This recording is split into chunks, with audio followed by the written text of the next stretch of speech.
Hello everyone, welcome to Sanmargaha classes. Let us see question number 14 of chapter Coal and Petroleum. A fossil fuel that is commonly known as black gold among the following is. ಯಾವ fossil fuel ಅನ್ನ commonly black gold ಅಂತ ಕರೀತಾರೆ ಅಂತ ಕೇಳ್ತಿದ್ದಾರೆ. Option A coke, no, wrong. Option B graphite, this is also wrong. Option C, petroleum. Yes, this is right answer.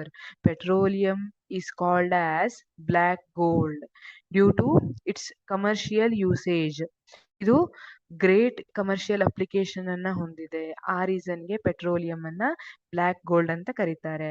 ಈಗ ನಾವು daily use ಮಾಡೋ polythene ಇರ್ಬೋದು ಅಥವಾ ಸಿಂಥೆಟಿಕ್ ಫೈಬರ್ಸ್, ಎಕ್ರಿಲಿಕ್, ನೈಲಾನ್, ಇದನ್ನೆಲ್ಲ ಕೇಳಿರ್ತೀರಿ ಅಲ್ವಾ. ಡಿಟರ್ಜೆಂಟ್ಸ್ ಇರ್ಬೋದು, ಸಮ್ ಫರ್ಟಿಲೈಸರ್ಸ್ ಇರ್ಬೋದು, ಇದೆಲ್ಲ ಏನು ಈ ಪೆಟ್ರೋಲಿಯಂ ಇಂದ ಸಿಗೋ ಪೆಟ್ರೋಕೆಮಿಕಲ್ಸ್ ಇಂದ ಪ್ರೊಡ್ಯೂಸ್ ಮಾಡಿರ್ತಾರೆ, ಮ್ಯಾನುಫ್ಯಾಕ್ಚರ್ ಮಾಡಿರ್ತಾರೆ. ಸೊ ಪೆಟ್ರೋಲಿಯಂ ಇಂದ ಪೆಟ್ರೋಕೆಮಿಕಲ್ಸ್ ಅನ್ನ ತಗೊಂಡಿರ್ತಾರೆ, ಪೆಟ್ರೋಲಿಯಂ ಮತ್ತೆ ನ್ಯಾಚುರಲ್ ಗ್ಯಾಸ್ ಇಂದ. ಅದರಿಂದ ಈ ಎಲ್ಲ ಸಿಂಥೆಟಿಕ್ ಮಟೀರಿಯಲ್ಸ್ ಅನ್ನ ತಗೋಬಹುದು ಅಲ್ವಾ. So petroleum is called as black gold. Option D, coal. This is wrong. Correct answer is option C, petroleum. Petroleum is called as black gold due to its great commercial application. Thank you.